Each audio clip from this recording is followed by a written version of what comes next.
How to sell shares on Shareworks. So if you want to sell shares on your Shareworks, then first make sure to watch this video till the end. Now the first thing that you need to do is head over to your browser and open up your wallet.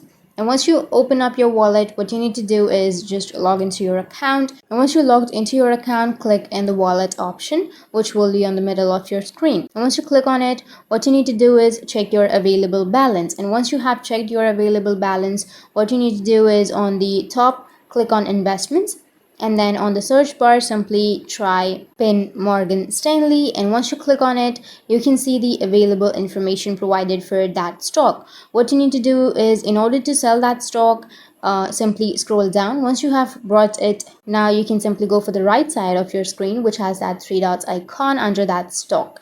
Once you click on the three dots icon, you will get an option of buy and sell. So simply click on sell if you want to sell the share, and once you click on that, here you'll have an option to enter in that amount, on how much amount you want to sell your shares.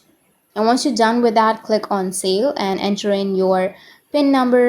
And once you enter your pin number, you will sell that share.